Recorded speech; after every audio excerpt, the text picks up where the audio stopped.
ಈಗಾಗಲೇ ಇವರು ಪೊಲೀಸರಿಗೆ ಕೊಟ್ಟಂತಹ ಸ್ಟೇಟ್ಮೆಂಟ್ ಏನು, ಅದು ಫೈಬರ್ ಮಚ್ಚು ಅಂತ ಹೇಳಿ, ಜೊತೆಗೆ ಅದನ್ನೇ ಕೂಡ ಪೊಲೀಸರಿಗೆ ಕೊಟ್ಟಿದ್ದಾರೆ. ಸೊ ಈಗ ಪೊಲೀಸರು ವಶಪಡಿಸಿಕೊಂಡಂತಹ ಮಚ್ಚನ್ನ FSLಗೆ ರವಾನೆ ಮಾಡಲಾಗಿದೆ. ಎರಡೂ ಮಚ್ಚನ್ನ ಹೋಲಿಕೆ ಮಾಡಲಾಗುತ್ತೆ ಅಂತ ಹೇಳಿ ಪೊಲೀಸ್ ಕಮಿಷನರ್ ಆಗಿರುವಂತಹ ದಯಾನಂದ್ ಅವರು ಈಗಾಗಲೇ ಹೇಳಿಕೆಯನ್ನ ಕೊಟ್ಟಿದ್ದಾರೆ. ಅದೇ ಕಾರಣಕ್ಕಾಗಿ ಇದೀಗ ಇವರಿಬ್ಬರನ್ನ ಮತ್ತೆ ಈಗ ಸ್ಟೇಷನ್ಗೆ ಬರೋದಕ್ಕೆ ಹೇಳಿರೋದು, ವಿಚಾರಣೆಗೆ ಬರೋದಕ್ಕೆ ಹೇಳಿರೋದು. ಅದು ಹೌದಾ ಅಲ್ವಾ ಅನ್ನೋದ್ರ ಬಗ್ಗೆ ಇನ್ನಷ್ಟು ಮಾಹಿತಿಯನ್ನ ಪಡ್ಕೊಳ್ಳೋದಕ್ಕೆ ಈಗಾಗಲೇ ಇವರಿಬ್ರು ಕೂಡ ಸ್ಟೇಷನ್ಗೆ ಬಂದಿದ್ದಾರೆ.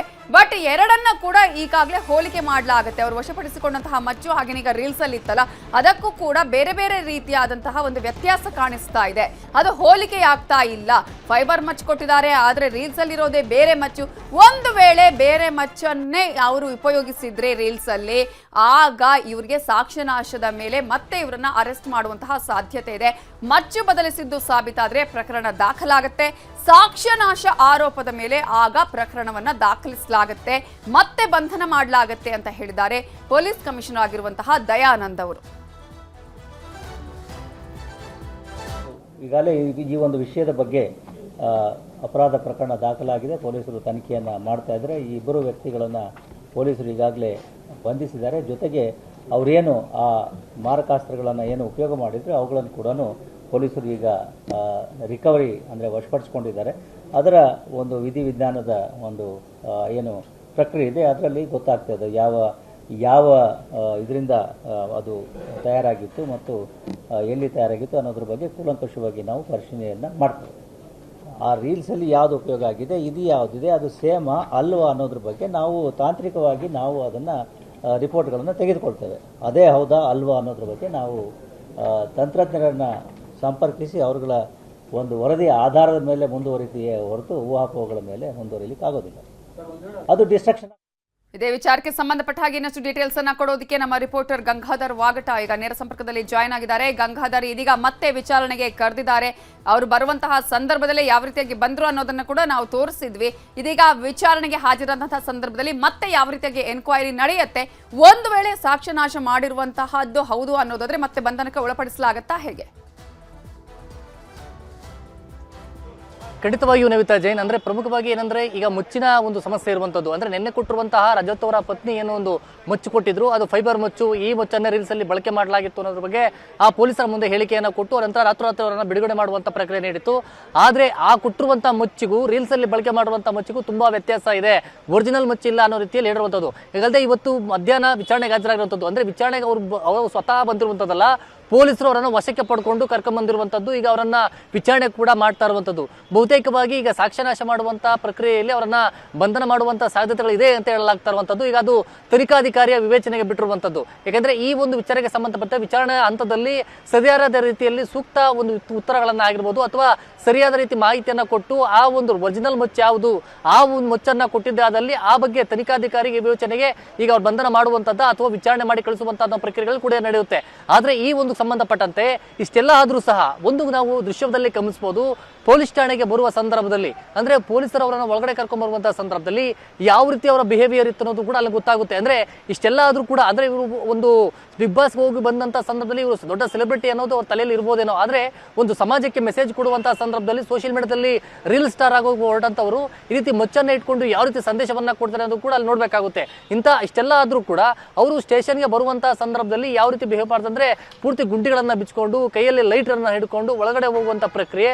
ಇನ್ನೊಬ್ರು ವಿನಯ್ ಗೌಡ, ಅಲ್ಲಿ ರಜತ್ ಆಗಿರ್ಬೋದು, ವಿನಯ್ ಗೌಡ ಇಬ್ರು ಕೂಡ ಗಾಗಲ್ಸ್ ಹಾಕೊಂಡು ಒಳ್ಳೆ ಸ್ಟೈಲಿಶ್ ಆಗಿ ಸ್ಟೇಷನ್ ಒಳಗಡೆ ಏನೋ ಸೆಲೆಬ್ರಿಟಿಗಳು ಒಳಗಡೆ ಹೋಗ್ತಾರೋ ರೀತಿಯಲ್ಲಿ ಎಂಟ್ರಿಯನ್ನ ಮಾಡಿರುವಂತದ್ದು. ಮತ್ತೆ ಅವರ ಪ್ರತಿಕ್ರಿಯೆ ಕೂಡ ಅದೇ ರೀತಿಯಲ್ಲಿ ಉತ್ತರ ಕೊಟ್ಟಿರುವಂತದ್ದು. ಆದ್ರೆ ಸದ್ಯ ಈಗ ಪೊಲೀಸರ ಮುಂದೆ ಏನು ಸ್ಟೇಟ್ಮೆಂಟ್ ಅನ್ನ ಕೊಡ್ತಾರೆ, ಒಳಗಡೆ ಹೋಗುವಂತ ಸಂದರ್ಭದಲ್ಲಿ ಪ್ರಾಪರ್ಟಿ ಅದು ಒಂದು ಮಿಸ್ ಆಗಿರುವಂತದ್ದು ಅನ್ನೋ ರೀತಿಯಲ್ಲಿ ಒಳಗಡೆ ಹೇಳ್ಕೊಂಡು ಹೋಗಿದ್ದಾರೆ. ಈಗ ಪೊಲೀಸರ ಮುಂದೆ ಹೇಳಿಕೆಯನ್ನು ಏನು ಕೊಡ್ತಾರೆ, ಮತ್ತೆ ತನಿಖಾಧಿಕಾರಿಗಳ ನಿರ್ಲಕ್ಷ್ಯ ಜೊತೆಯಲ್ಲಿ ಅವರನ್ನ ಬಕ್ರಾ ಮಾಡಿರುವಂತಹ ಪ್ರಕ್ರಿಯೆಗಳು ನಿನ್ನೆಯಿಂದ ಇಲ್ಲಿ ನಡೆದಿದೆ. ಆ ವಿಚಾರಕ್ಕೆ ಸಂಬಂಧಪಟ್ಟ ಪೊಲೀಸ್ ಹಿರಿಯ ಅಧಿಕಾರಿಗಳು ಏನು ಇದಕ್ಕೆ ಸ್ಪಷ್ಟೀಕರಣವನ್ನ ಕೊಡ್ತಾರೆ ನೋಡ್ಬೇಕಾಗುತ್ತೆ. ಬಹುತೇಕವಾಗಿ ಇನ್ನು ಸಂಜೆ ವೇಳೆಗೆ ಮಹಾಜರು ಪ್ರಕ್ರಿಯೆಯನ್ನು ಮಾಡಕ್ಕೆ ಹೋಗ್ತಾರೆ ಅಂತ ಹೇಳಲಾಗ್ತಿರುವಂತದ್ದು. ಅಕ್ಷಯ ಒಂದು ಸ್ಟುಡಿಯೋ ಏನಿದೆ ಆ ಸ್ಟುಡಿಯೋ ಒಳಗಡೆ ರೀಲ್ಸ್ ಮಾಡಿದ್ದಾರೆ ಅಂತೇಳಿ ಖಾಸಗಿ ವಾಹಿನಿಯ ಒಂದು ಅಲ್ಲಿ ರಿಯಾಲಿಟಿ ಶೋ ಮಾಡೋಕೆ ಸಲುವಾಗಿ ಅವರು ಆ ರೀತಿ ಹೋದಂತಹ ಸಂದರ್ಭದಲ್ಲಿ ಈ ರೀತಿ ಮುಚ್ಚಿಡಿದು ರೀಲ್ಸ್ ಮಾಡಿರುವಂತದ್ದು. ಮುಚ್ಚಿಡಿದು ರೀಲ್ಸ್ ಮಾಡುವಂತವ್ರು ಈಗ ಹುಚ್ಚದ್ದು ಒಳಗಡೆ ಈ ರೀತಿಯಾಗಿ ಒಂದು ರಿಯಾಕ್ಟ್ ಆಗ್ತಾ ಇರುವಂತಹ ಪ್ರಕ್ರಿಯೆಗಳೇನಿದೆ ಇವೆಲ್ಲವೂ ಕೂಡ ಅವರ ಒಂದು ವರ್ತನೆ, ದಿಮಾಕಿನ ವರ್ತನೆ ಏನಿದೆ ಅದಕ್ಕೆ ಪೊಲೀಸರು ತಕ್ಕ ಪಾಠ ಕಲಿಸಬೇಕಾಗಿದೆ. ಈ ಮೂಲಕವಾಗಿ ಬೇರೆ ಇನ್ನಿತರರು ಇದರ ಮಾರ್ಗದರ್ಶನ ತಗೊಂಡು ಮಾಡೋದಂದ್ರೆ ಅದೊಂದು ಪಾಠ ಆಗ್ಬೇಕಾಗಿರುವಂಥದ್ದು.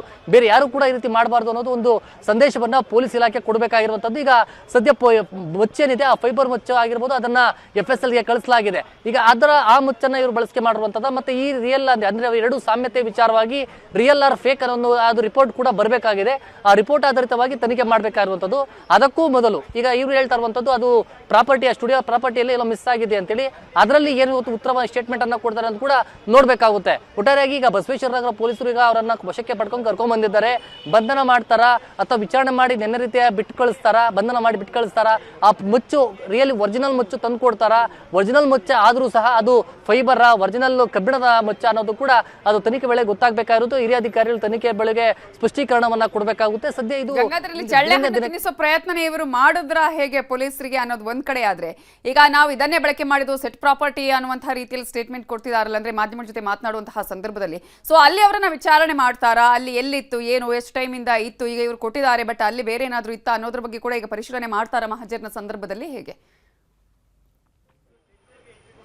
ಖಂಡಿತವಾಗಿಯೂ ನವಿತಾ ಜೈನ್, ಯಾಕಂದ್ರೆ ಈ ಒಂದು ಮುಚ್ಚಿನ ವಿಚಾರ ಇಷ್ಟೊಂದು ಸಾಕಷ್ಟು ಚರ್ಚೆಗೆ ಗ್ರಾಸ ಆಗ್ತಾ ಇರುವಂತದ್ದು ಪೊಲೀಸ್ ಅಧಿಕಾರಿಗಳ ನಿರ್ಲಕ್ಷ್ಯ ತನಿಖೆ ವೇಳೆ ಪ್ರಾಥಮಿಕವಾಗಿ ಅವರು ಎಡವಿರುವಂತದ್ದು, ಮತ್ತೆ ತನಿಖೆ ದಿಕ್ಕು ತಪ್ಪಿಸುವ ಯತ್ನವನ್ನ ಆ ರಜತ್ ಮತ್ತು ಅವರ ಪತ್ನಿ ಮಾಡಿರುವಂತದ್ದು, ಇವೆಲ್ಲವೂ ಏನಿದೆ ಮತ್ತೆ ಅವ್ರು ತಂದುಕೊಟ್ಟಿರೋ ಮುಚ್ಚಿಗೂ ಅದಕ್ಕೂ ಸಾಮ್ಯತೆ ಇಲ್ಲ. ಹೀಗಾಗಿ ಅಲ್ಲಿ ಸೆಟ್ ಪ್ರಾಪರ್ಟಿ ಅಂತ ಹೇಳ್ತಾ ಇರುವಂತ ಯಾವ ಸೆಟ್ಟು ಯಾವ ಪ್ರಾಪರ್ಟಿ ವಿಚಾರವನ್ನ ತೆಗೆದುಕೊಂಡಿದ್ರು, ಯಾವ ಸಂದರ್ಭದಲ್ಲಿ ಅಲ್ಲಿ ಸೆಟ್ ಪ್ರಾಪರ್ಟಿಯನ್ನ ಕೊಡುವಂತವ್ರು ಯಾರು, ಯಾವ ರೀತಿ ಅಲ್ಲಿ ಪ್ರಾಪರ್ಟಿಗಳನ್ನ ಬಳಕೆ ಮಾಡ್ತಾರೆ, ಅದು ಯಾವ ರೀತಿಯ ವಸ್ತುಗಳಾಗಿರುತ್ತವೆ, ಇದೇ ರೀತಿಯಾಗಿ ಯಾರ್ಯಾರು ಅಲ್ಲಿ ಪ್ರೊಡಕ್ಷನ್ ಡಿಪಾರ್ಟ್ಮೆಂಟ್ ಆಗಿರ್ಬೋದು ಅದಕ್ಕೆ ಸಂಬಂಧಪಟ್ಟಂತವ್ರು ಯಾರಿದ್ದಾರೆ ಅದೆಲ್ಲವೂ ಕೂಡ ವಿಚಾರಣೆ ಸಂದರ್ಭದಲ್ಲಿ ಅಲ್ಲಿ ಮಹಜರ್ ಪ್ರಕ್ರಿಯೆ ವೇಳೆಯಲ್ಲಿ ಅವರು ಕೂಡ ಮಾಡ್ತಾರೆ. ಯಾವ ಜಾಗದಲ್ಲಿ ಇವರು ರೀಲ್ಸ್ ಮಾಡಿದ್ರು ಅಲ್ಲೂ ಕೂಡ ಮಹಜರ್ ಪ್ರಕ್ರಿಯೆಗಳನ್ನ ಯಾವ ರೀತಿಯಲ್ಲಿ ಮಾಡಲಾಯಿತು ಅನ್ನೋದ್ರ ಬಗ್ಗೆ ಕಂಪ್ಲೀಟ್ ರೀಕ್ರಿಯೇಟ್ ರೀತಿಯಲ್ಲಿ ಅದು ಮಹಜರ್ ಪ್ರಕ್ರಿಯೆಗಳನ್ನ ಮಾಡಬೇಕಾಗುತ್ತೆ.